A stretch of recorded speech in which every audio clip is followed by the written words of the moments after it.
You're in touch. I'm there. We left off on Lamed Aleph Beis, where Moshe Rabbenu says to Klal Yisrael, "Nekom dikas bnei Yisrael, Mesa Midyanim." Avenge the vengeance of the Yisrael from the Midianites, Achati Yosef Lamecho, and then you're going to pass away.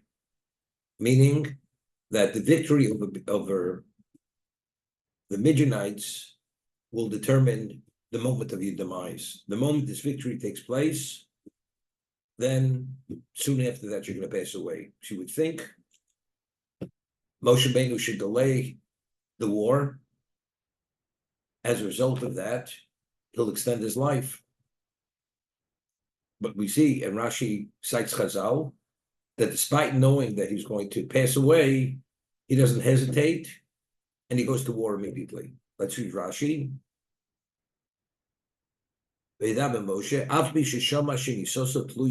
Although he heard clearly that his death is contingent and dependent on this victory, also b'simcha, he did it with joy. Although he knew he'd pass away, Rashi says he did it with joy. He did not delay. Firstly, where do we see he did it with joy? Maybe he did it just purely because it was God's will. But Rashi says, no, he did it with joy. So we would say, well, Moshe Rabbenu did everything with joy. Whatever he did on behalf of Hashem is with joy. But if that's the case, what do we have to point out at this particular moment? He did it with joy. Evidently, there was something special about avenging the vengeance of Midian, because what they did to the Jewish people, that indicates it was with joy. So this is like a unique moment. Of course, did everything b'simcha, as it says, as David Melch says, Indos Hashem b'simcha. You serve God with joy. Every Jew has to serve God with joy. That's the ultimate level. But it seems to be over here, Moshe, although he knew he would pass away once the victory happens, despite that, he did it with joy. We're talking about Moshe Rabbenu. Now, we find in the Tochacha, Pashas Kisavo, that why would the Tochacha come upon the Jewish people? Because it's not that the Jews didn't do mitzvahs, because you did not serve God b'simcha, with joy and with good-heartedness. That's the claim. You mean to say, Chas v'sholom, God brings such tragedy upon Jewish people. We're talking about the curses. If you don't serve Him with joy and with good-heartedness. So the way, on the simple level I understood it, was that if a person has an overwhelming burden and he experiences as a burden, you can only push the boulder up the mountain only so long. Ultimately, it comes down and crushes the person. But if a person appreciates and understands that every moment is the ultimate moment, nothing's too difficult. Because you understand that that's the value of your life, is that moment. Therefore, you give it everything you have. So if you serve Hashem with joy and good-heartedness, there's nothing too difficult. But if you don't serve Hashem with simcha and good-heartedness, ultimately, it's to come and crush you. And ultimately, a person abandons the mitzvah. He doesn't do the mitzvah. So when it says in the Tocha, because you did not serve Hashem with simcha to levov, it doesn't say ultimately. That was the claim. Because initially you didn't, that's why ultimately you forfeited and you turned your back on Hashem. So the claim is, what was the cause? What was the cause of Klaus abandoning God? Because initially you didn't serve Hashem with joy and good-heartedness. Therefore, ultimately, that's where you're at today. But if you would have appreciated and understood the value of the mitzvah, and you would have served Hashem with joy and good-heartedness, you would have never experienced that as a burden. It's not a burden, because this is the ultimate experience. And we're saying Moshe Rabbenu, despite knowing that his demise is contingent on the victory, he did it b'simcha. So evidently, the simcha we're talking about over here is it's another level of simcha, with joy. Did it with joy. It was another level of joy, more than anything else. We once discussed, even recently, whenever Moshe Rabbenu went to bat for Klal Yisrael, he supplicated Hashem, they should not be destroyed, whether it was the Meraglim or the Chet Egel, or many moments where he spoke strongly. He said, if you destroy the Jewish people, you should obliterate my name from your book. I don't want to be mentioned. I mean, it's speaking pretty strongly. Is that an indication of his Avos Yisrael, of his love for Klal Yisrael, or it's at another level? Moshe Rabbenu, Hashem says, Moshe Rabbenu is Neman B'chol Beisi. There's no one more dedicated in my household than Moshe Rabbenu. He's Moshe Avdi. He's my subject, and there's no subject like Moshe Rabbenu. And he's Neman. He's truthful. There's no one as truthful and dedicated as Moshe Rabbenu. Why was he so dedicated? Why? What's the reason? The Navi says, why did Hashem create this world? L'chvodi barasiv. I created this world for my glory. Meaning, if mankind recognizes my glory, then they're worthy of the ultimate, a share in the world to come, having a special relationship with me. And what was the objective of creation? That was to merit that. But who did God create the world for? Precious bar Elokim Yishamayim Yisorets, Bishul Yisrael Shnikol Reishis, Bishul Torah Shnikol Reishis. For the Jewish people are called the chosen, and the Torah, which is the ultimate. Through the observance of the Torah, and only the Jewish people have relevance to that, as we see at Sinai, every nation rejected it, and we said Nasa Nishma. That is the objective of creation. This whole setting is for them. This is the proving ground. And if they succeed, then they merit the ultimate, which is what share the world to come.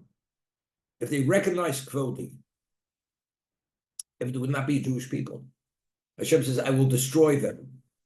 So when if there's no Jewish people, God's glory will not be met. Because the only ones who are able to bring about God's glory are only Klal Yisrael. Because only Klal Yisrael has relevance to Torah. So whenever Moshe prayed and was so direct that the Jewish people should not be destroyed, his Avos Yisrael, his love for the Jewish people to that extent, was because it was rooted in his love for Hashem. Because without the Klal Yisrael, there's no Hashem. The world has no value anymore. And since the will of God is, there should be a world, because only Klal Yisrael is my glory, because only through them my glory can come about. Therefore, he supplicated Hashem at this level, for that reason. So everything emanated from Avos Hashem. We are the means to what? Bring about God's glory. We once asked the question, the morale of Prague is very into numbers. We discussed many times. 7 is the natural order. 8 is supernatural. That's beyond the 7. 4 is lacking in substance, because we said if you have 4 things in 4 corners, one thing that it's a disconnect. They're not connected to one another. What brings everything together? What coalesces everything? When you put something in the middle, a fifth in the middle, the 5th brings the 4 together. So 5 is something which is substance, substantial. So we asked, what is the main name of Hashem, which is unpronounceable? Even when we do pronounce, we don't pronounce it in its according to its vowels. Yud Kei Vav Kei. Yud Kei Vav Kei we pronounce as Admi, master, but as it's what's written there, we don't. How many letters is Yud Kei Vav Kei? 4 letters. So according to Maharal, 4 has no value. 5 has value. So how could it be Yud Kei Vav Kei, which is the Shema Beforish, which is the main name of God, that is represented through 4. So what he had said was, if there would not be a Klal Yisrael, there is no God in this world. God has no relevance. So who gives God meaning? Who gives the 4 meaning? Klal Yisrael, we've accepted him, and we live by his dictate with the 5th. So we take the 4 and bring it all together. But if there's no 5, there is no 4. Because 4 means it's lacking the substance. It has no value. So we are the fifth to give the four value. And that was Moshe Rabbeinu's understanding. Without Klal Yisrael, there's no God in this world. Therefore, it was his Abbas Hashem, because he had such a love for God, and he was so dedicated, he was God's subject to the ultimate, that he was totally negated him. As he said, Nachnu Mo, what am I? I'm nothing. Therefore, he was able to internalize this to the ultimate level. And here, Hashem says, destroy the Midianites, and then you're going to pass on. He did it with Simcha. What's the Simcha? What did Midian do? They wanted to take down Klal Yisrael. If not for Pinchas's intervention and his zealotry, Hashem openly states the fact, I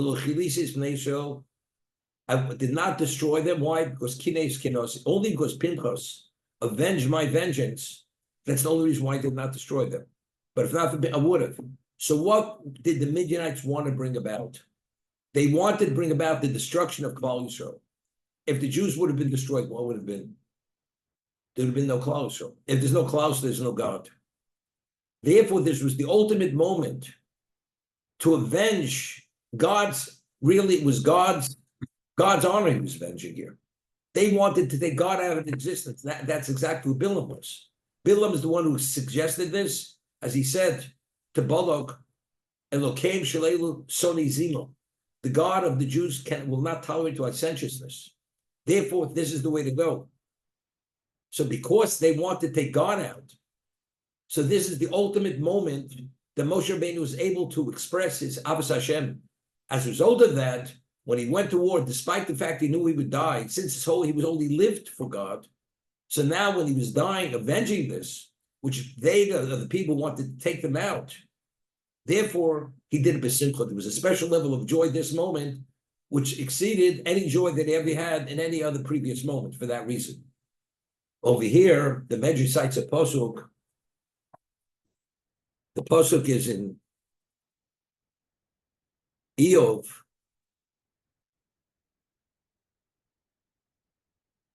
Lo yigra mitzadik enov. God will not deny from a tzaddik what his eye should see. Ves malochim lakisi ushibim netzav yibo. Mal lo yigra mitzadik enov. God will not deny something from the eyes of a tzaddik what he wants to see. And Hashem does not deny from the tzaddik something he wants to visually see. Lalamdoch, listen to this. Shemoshe misave liros benikvas hamidyon kodem Shabbos. Moshe desired to see the revenge taken against the Midyanim, the Midianite, before he passes away. Lalamdoch. And he supplicated Hashem, he requested, he should see with his own eyes how they are destroyed. V'olav Nemar, Apostle of Tehillim, Yismach Tzadik ki chosed nokom. The tzaddik will rejoice when he sees revenge taken. Tomav Yirchatz b'dam harosha, and he will wash his feet in the blood of the evil. What is it speaking to? Yismach Tzaddik, who is the Tzaddik, which nobody's speaking about in Tehillim? The Tzaddik will rejoice at Moshe. Ki chosen nokom, when he will witness and visualize Nikmas Midyon. Tomav Yirchatz b'dam rosho, he will wash his feet in the blood of the rosho. Ze Bilam, that's Bilam. When he sees Bilam being destroyed and killed, he will wash his feet in his blood. That means ultimately everything was accomplished. That means his life came to an end. The Gemara tells us in Sanhedrin, Chelek, cites a pasuk, that when a Russia is destroyed, it says, Ibud Rishon Rino. Ibud Rishoim Rino. The destruction of the evil is song. When the tzaddik sees the evil being expunged from existence, this is Rina for the Jew. This is the ultimate level of Rina. That's joy, that's song. So what did Bilam represent? Bilam was the equivalent, as a prophet, equivalent of Moshe Rabbenu. He was the counterforce. Moshe Rabbenu represented the ultimate in good. He was the conduit through which the Torah was given. And Bilam tried to uproot that, eradicate that, and prevent it from happening. Initially through the bondage. And then we left, and there was Kabbalah Torah, He still tried to destroy it. The whole story with Bullock. I would have destroyed him. So this was the counterforce to Moshe. So when Moshe sees that force that only he could stand up against him, that is destroyed. This gave Moshe the ultimate level of joy. Yisrach Tzaddik, when he sees Nokom, when he sees the revenge taken, this is his ultimate level of joy. And Yichatz Pomov Beraglov Bedomov, and he washes his feet in his blood. What's wash the feet in his blood? It's interesting. We find that when you slaughter a bird or a undomesticated animal, it says you should take its blood, or normally it says Al-Oretz Tishvachenu Kamayim. You should take the blood and just pour it out on the ground. So the Sikarno says over there, all the sorcerers, blood was always part of a ritual of witchcraft. Blood. And it had to do with Kishuv. Kishuv had to do with the demons. The demons, every living species, even a demon, is considered a living species, although it's ethereal. It's what? Its nourishment is blood, because blood is life. When you pour it on the ground, and that's why the Torah keeps reiterating the prohibition of eating blood, because they would ingratiate themselves with these nether forces through blood, eating blood. Blood rituals, all this kind of thing. Hashem says you pour it out on the ground like water. It has no value. Like minimizing its value, that has no relevance to your life. That is stating, I have no relevance, that whole realm of existence. Because we are the counterforce to that. We are the counterforce to what that represents. Bilam was the ultimate representing that force. Evil. Therefore, the pasuk says, Yismach Tzadik, Ki Chosed Nokom, for that reason. Therefore, although he knew his demise would come about through the victory over Midian, he did it with joy. Because this was the ultimate moment. They wanted to destroy Klal Yisrael, which was the ultimate God's glory. Because without them, there is no glory. Therefore, he did this with a special level of simcha for that reason. The question, and answer the question. We find that an ordinary animal that's not consecrated, domesticated, Torah says, pour it on the ground like water, which is deep, it has no value to it, as we said. Because what does blood represent? It represents the nether forces. But when it comes to the undomesticated animal, the bird, those, it doesn't just pour it out. When it goes on the ground, you cover it up. It's like you bury it. That's like you're taking it out of existence. It has no level of representation whatsoever, not only because you're devaluing it, it goes on the ground, which is basically, but in addition, you just cover it. Why? If you remember the Ramban, when he speaks about this Sor Lazozel, there were two goats, and the Kohen Gadol and Yom Kippur would draw lots. One goat was Lashem, which was a korban, and the other one was Lazozel. It was taken out to the desert, but through a designated person, and was thrown down a mountainside, and it was totally dismembered when it went down the side, and that brought about kapara. So Ramban over there goes to explain what's this all about. Is it a korban? He says it's clear it's not a regular korban. So the Medrash says that what is it analogous to? That the king is giving a banquet, and he doesn't want a certain person to come to the banquet because he's going to actually disrupt his representation. He will soil the whole atmosphere, and he doesn't want him to interfere. And he's a servant, a lowly servant. So what does he do? He gives him crumbs or some food to eat. Says, do me a favor, go into the hinterlands, eat the food there. I don't want you to discourage him from coming near the palace. Yom Kippur is the Midas HaRachmi at the ultimate level. Satan is the prosecuting Jewish people. Where do nether forces exist? The location of nether forces is the desert. Because when God created the world, Rav Kalatsky speaks about this, we find that the nighttime period is the period of the nether forces. And that's the reason when we sleep at night, especially, and there's a question, even if you don't sleep, when morning comes, you have a contaminated spirit on your hands. That contaminated spirit is a result of that, because the domain of the nether forces is nighttime. Night represents the nether force. It's a time where man is not productive because everything has to have equal time. The good has to have representation, and even. So you have to have equal time because you have this counterbalance. So it has to exist. But Hashem designated the nighttime for the nether forces. Why? This is the Ramchal.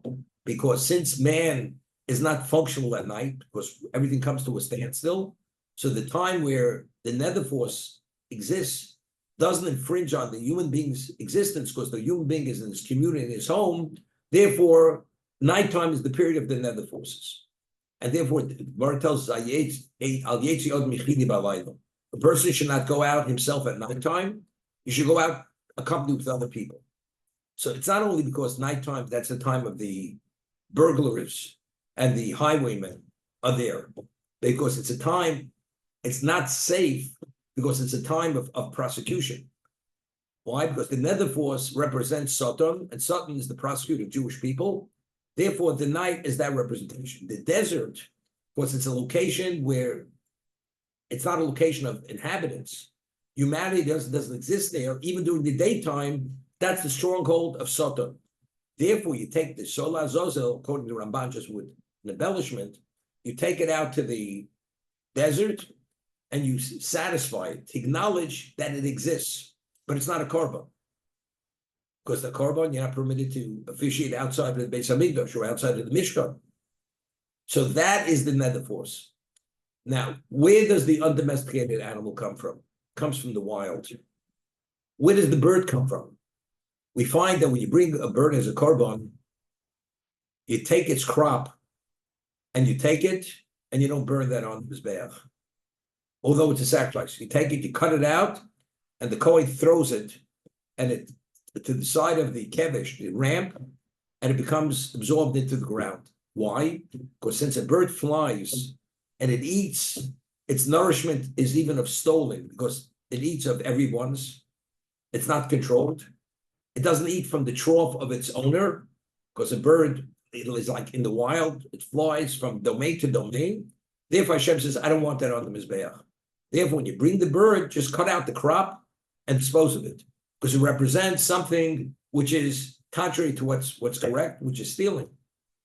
So anything which has to do with the wild, not related to the community, its blood has a different level of representation. It comes from the location of those nether forces. It's the wild. It's like the Tzala Azazel of the desert. Man doesn't live out in the wild. The undomesticated animal comes from there. Therefore, it's not enough just to pour out its blood, and the blood should just disregard the blood, devalue it. Even when you pour it on the ground, you must cover it. And it's a mitzvah. The mitzvah is to bury it, that there should be no recognition of that blood. The chiso be'ofer, you must cover it with earth. That's the mitzvah of Kisei Adam.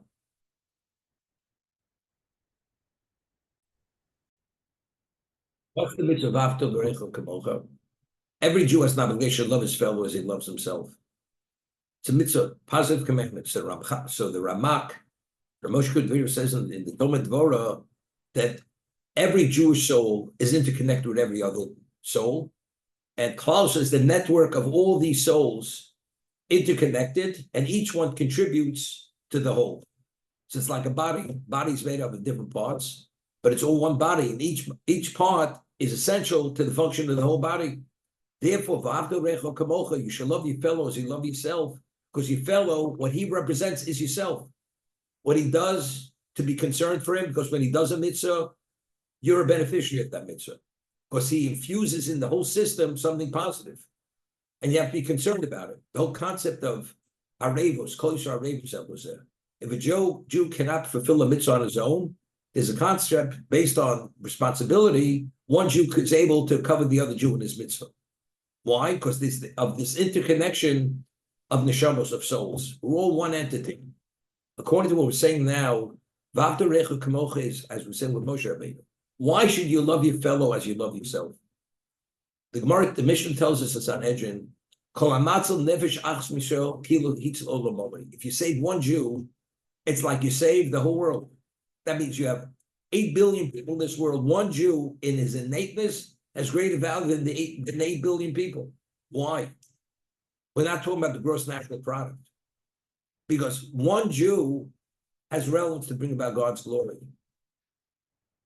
8 billion people, because they don't represent L'chvodi Barosiv, they can't bring about God's glory. Therefore, in terms of existence, one Jew has greater value than the whole world in its entirety. Therefore, when you save a Jewish life, because that is in the innateness of his representation, only he's able to bring that about. Therefore, he has greater value in the whole world in its entirety. That's the reason. So therefore, why must you love your fellow as you love yourself? That's an expression of Ahavas Hashem. Because only through your fellow Jew could you bring about that glory. So loving your fellow Jew is loving God, because only through him are you able to bring about the objective of creation, which is God's glory. Based on Pasuk in Tehillim, Hashem says, David says, Olam Chesed Yibaneh. The objective of creation is Chesed. That mankind should be a beneficiary of the ultimate, which is a relationship with him, because he's the ultimate. But to be able to achieve that, a person has to be a self-earner. The whole concept of a free choice. And it's only within the context of Torah, because the Torah itself is directly corresponds to every aspect of your soul, which spiritualizes it, which creates a commonality with Hashem, that you're able to cleave to him. And that's the ultimate chesed to the human being, that if you succeed, you merited the ultimate. Hashem had no reason. Hashem has no needs. It's only because God is the source of all good. Good does goodness. And therefore God created this entity, the setting of chesed. So mankind, which ultimately is Klal Yisrael, that if they succeed and achieve what they're meant to achieve, they're going to merit the ultimate. That's Olam Chesed Yibaneh. But that achievement only comes through Klal Yisrael. And if there's no Klal Yisrael, there's no world. So the whole intent of God to bring about this concept is only if there's Jewish people, because only the Jewish people are able to achieve that Chvodi Barosiv, to be beneficiaries of this chesed. And that's what Kol Yisrael Yesh L'Mchein L'Mabo. Only the Jew has relevance to the world to come, because we only have the relevance to that relationship, because that relationship could only come through Torah itself. Without Torah, you cannot have that relationship. So, at the beginning of the second parak, there's a neshama yisera on Shabbos. So Rashi says, what is the neshama yisera? It's the expansion of our soul. When Shabbos comes, our soul expands, and as a result of that, we're able to experience things at a different level. Because of that expanded soul, the neshama itself, it says, Ner mitzvah Torah or. The neshama is the equivalent of a flame. When you take a flame and you expose it to fuel, what happens to the flame? The flame extends itself. You take a piece of paper, put it near a flame, it draws the flame out. What is the source of everything? God's presence. When Hashem enters into this existence, the Gemara says in Be'ah, we say Mekadosh Shabbos. Shabbos existed before at the very beginning of the world. When God entered into this existence, having relevance to the physical world, the world started to glow, started to thrive and function at another level, because his presence is here. So when the Jew who has that special soul is exposed to its source of everything, the soul automatically is drawn out and expands, and therefore has another level of function within and every level of function. Therefore, the Gemara tells us, when you eat Shabbos, the food on Shabbos tastes different. Even the way you experience physicality on Shabbos, it's a different experience of physicality. The Gemara Shabbos, the Gemara tells us that one of the Amoraim invited a non-Jew to his home on Shabbos. And the non-Jew says, the food in your home tastes different than the food in my home. I have the same food. So he said, what kind of spice did you put in your food? You must have spiced it with some kind of special spice. So the Amora says to this Gentile, it's called Shabbos, that's the spice. Anything which is infused with Kedusha Shabbos has a different level. The Mishmura says that when you shop for Shabbos, For the food, you should have in mind, I'm purchasing this food for Shabbos. When the wife or whoever is cooking the food cooks that food, you're cooking the food for Shabbos. And when you have that in mind, that infuses into that food a kedusha. So when you eat that food on Shabbos, you experience that at a different level. It has a different level of representation. And therefore it's cited that really the food of Shabbos, you should not give to a Gentile to eat for that reason.